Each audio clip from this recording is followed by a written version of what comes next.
쌍용양회 동해공장이 폐자원 사용을 늘리려고 보관 창고를 지었는데 절차와 인허가 규정을 어긴 것으로 철거될 위기에 놓였습니다. 강원도는 모세 케이블카 안전 항목에 대한 평가 기준이 없는데도 환경 영향평가 부동의 근거로 삼은 것은 문제라고 이의 제기할 방침입니다. 사업 석 달째를 맞은 강원관광대 노조가 이사장과 총장의 독선적 운영으로 학교가 총체적인 위기에 빠졌다고 주장하고 있습니다. 부실한 지방재정을 확충하기 위해서는 고양세 도입이 필요하다는 논의가 계속 나오고 있습니다. 안녕하십니까. 뉴스데스크 강원입니다. 오늘은 제7회 지방자치의 날입니다. 지방 소멸이 우려되는 상황에서 부실한 지방재정을 확충하고 지역 경기를 살리기 위해 고향세를 도입해야 한다는 논의가 계속 나오고 있습니다. 김상훈 기자가 보도합니다. 춘천의 한 노인복지센터 앞 도로. 3년 전에 노인보호구역으로 지정됐는데 아직까지도 안전시설이 전혀 없습니다. 국비가 지원돼야 지방비를 더해 시설을 설치하는데 충분한 예산 지원이 안 되고 있기 때문입니다. 이처럼 중앙정부의 예산 지원이 없으면 안전시설조차 설치할 수 없는 게 지방재정의 현실입니다. 강원도의 재정 자립도는 28.6%에 불과하고 춘천, 원주, 강릉을 제외한 15개 시군은 지방세 수입으로는 공무원 인건비도 감당하지 못하고 있습니다. 저출산과 고령화에 도내 지자체 소멸까지 우려되는 상황. 이렇다 보니 도시민이 고향이나 재정이 부족한 지자체에 일정액을 기부하고 세금을 감면받는 제도인 고향세 도입 논의가 제기되고 있습니다. 도시민이 지자체에 기부금을 내면 특산품 등 답례품과 세액 공제를 제공하고 기부금을 지역 발전과 복지에 활용하는 방식입니다. 강원도 같은 경우는 지역 특산물들이 많이 있지 않습니까? 그 일본 사례 같은 경우도 그 활성화되고 있는 그런 광역자치단체나 기초자치단체가 지역 특산물이 많은 지역들이 대부분 활성화되고 있고. 일본의 경우 지난 2008년 고향 납세 제도를 도입해 지난해 5조 원이 넘는 고향세가 모여 소멸 위험 지자체에 활력을 주고 있습니다. 현재 발의된 고향세 관련 법안은 15건, 모두 국회에 잠들어 있습니다. 소관 상임위에서 지금 논의가 계속 되고 있는데 아직 법 통과가 되지 못한 상황이어서요. 저희가 어쨌든 이번 국회 때 최대한 법이 통과될 수 있도록 노력을 열심히 해보겠습니다. 내년이면 수도권 인구가 비수도권 인구를 추월할 것으로 보입니다. 수도권 인구 집중이 심화될수록 지방 분권과 지방재정 강화는 점차 멀어지고 있습니다. MBC 뉴스 김상훈입니다. 쌍용양회 동해공장이 순환자원이라고 일컫는 폐자원 사용을 늘리려 하다가 사업의 암초를 만났습니다. 보관 창고를 지으려고 했는데 허가를 받지 못하는 상황을 맞았습니다. 유인호 기자가 보도합니다. 쌍용양회 동해공장이 허가 없이 짓다가 공사 중지 명령을 받은 건물입니다. 석회석 등을 보관하기 위한 시설이라고 했지만 사실은 순환자원인 폐합성수지 저장용으로 밝혀졌습니다. 유연탄 대신 폐자원 투입을 늘려 원가 절감과 함께 대기오염물질인 질소산화물 배출을 줄이는 계획에 필요한 시설이었던 겁니다. 쌍용 동해공장이 올해 9월까지 반입한 순환자원 연료는 18만 4천 톤, 내년 목표는 40만 톤 이상으로 알려졌습니다. 하지만 문제가 생겼습니다. 공장 안에 순환자원 저장시설을 짓는 게 제도적으로 불가능한 사실이 확인된 겁니다. 이에 따라 동해시가 허가 신청 서류를 반려하자 쌍용양회는 건물의 용도를 변경해 유연탄을 보관하겠다며 건축 허가를 다시 신청했습니다. 이대로라면 허가에 문제가 없을 수도 있습니다. 하지만 동해시가 검토 끝에 내린 결론은 불허가 처분입니다. 임의로 시공한 건축물에 대해서는 원상복구 명령을 내려 철거하도록 했습니다. 허가를 받기 전에 이제 공사를 한 사실을 발견을 하고 공사 중지 명령을 3번이나 했습니다. 그럼에도 불구하고 계속 강행하는 것을 저희들 확인을 했기 때문에 최대한의 우리가 행정력을 동원해서 조치를 해야 되겠다는 결심을 하게 된 거죠.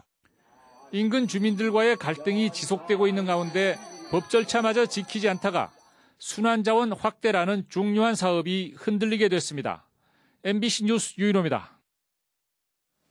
환경부가 설악산 오색삭도 관련 안전 항목에 대한 평가 기준이 없는데도 환경 영향평가에 부동의 근거로 삼아 문제가 있다는 주장이 나왔습니다.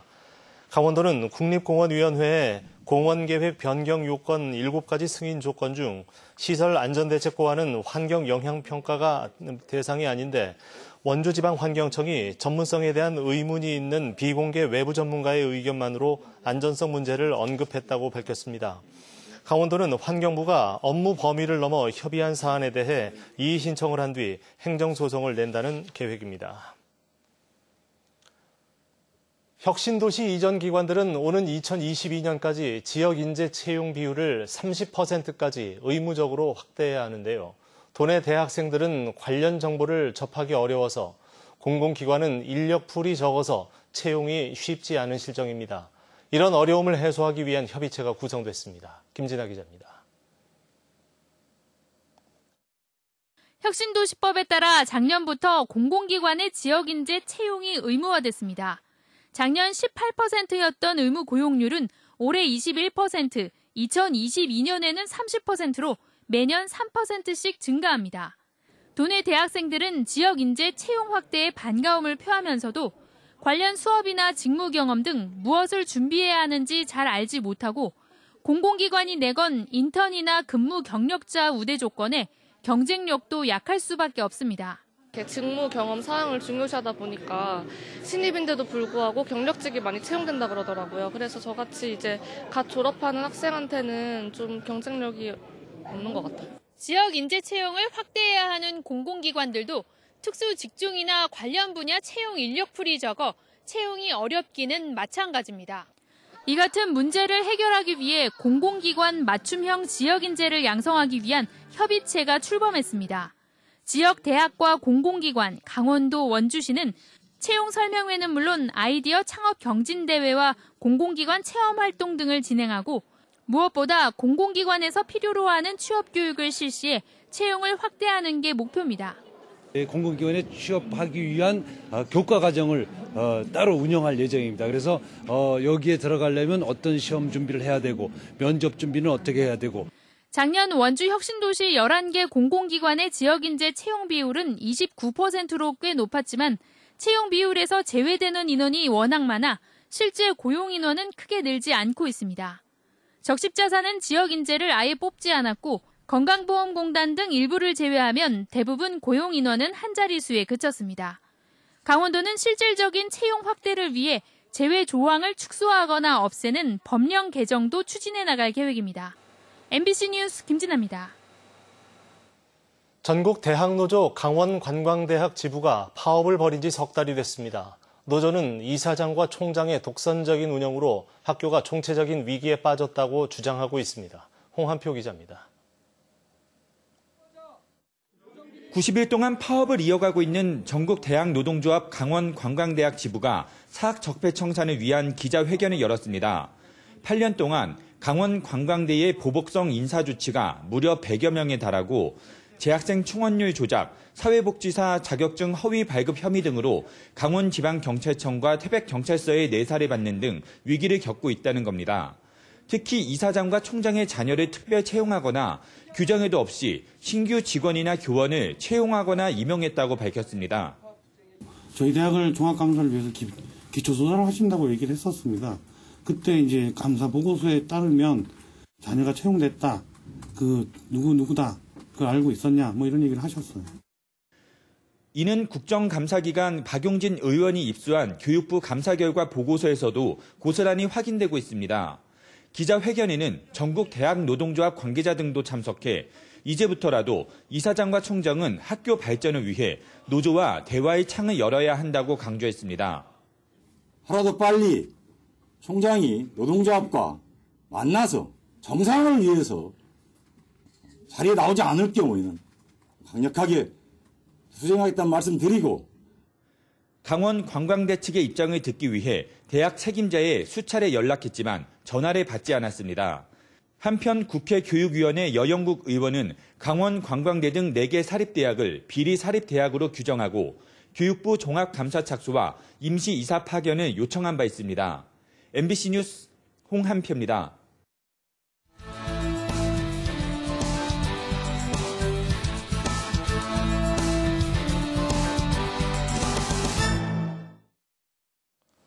삼척 지역의 태풍 피해 복구를 도와준 외지 자원봉사자들에게 관광지 무료 이용 혜택이 제공됩니다. 삼척시는 태풍 미탁 응급 복구에 도움을 준 자원봉사자들에게 시장에 감사 편지를 보내고 특히 외지에서 찾아온 2,500여 명에게는 해상 케이블카 왕복 무료 이용권을 제공하기로 했습니다. 태풍 미탁 이후 삼척 지역의 응급 복구를 도운 봉사자는 군인, 소방, 일반 시민 등 모두 16,000여 명에 달하는 것으로 삼척시는 집계했습니다. 교정시설 유치가 확정된 태백시가 다음 달 말 기재부의 예비 타당성 면제 승인을 앞두고 있습니다. 법무부는 태백 교정시설에 대한 기재부의 예타 면제 승인이 결정되면 내년 3월 황지동 산타파크 일대에 45만 제곱미터 1,500명 수용 규모의 교정시설 사업을 최종 확정하는 절차를 진행합니다. 태백 교정시설은 직원 정원이 450명이며 사업기간은 2021년에서 2022년까지 기본 및 실시 설계를 시작으로 2022년에서 23년에 토지 매입을 하고 2024년에 공사 착공을 거쳐 오는 2028년 초에 개장할 예정입니다. 양양국제공항을 모 기지로 하는 플라이 강원이 11월 20일부터 본격 운항에 들어갑니다. 강원도에 따르면 플라이 강원은 국토교통부로부터 정기 항공 운송 사업을 위한 운항 안전 등 모든 심사를 통과하고 오늘 운항 증명을 교부받았습니다.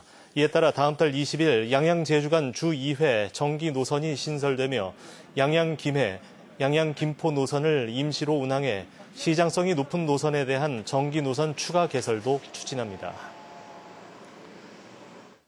정선 알파인 경기장 곤돌라 등 시설 존치 여부가 다음 달 판가름날 전망입니다. 강원도와 정선군에 따르면 가리왕산 합리적 복원을 위한 협의회는 다음 달 19일 마지막 회의인 10차 회의를 열고 가리왕산 곤돌라의 운명을 결정할 사회적 합의를 도출한다는 입장입니다. 지난 5월 초 출범한 협의회는 시설 존치와 산림 완전 복원을 놓고 여전히 첨예한 대립을 보이고 있어 합의가 좀처럼 이루어지지 않고 있습니다. 아프리카 돼지열병 확산 매개체로 지목되고 있는 야생 멧돼지 포획을 위한 3차 소탕 작전이 시작됐습니다. 뉴스를 마칩니다.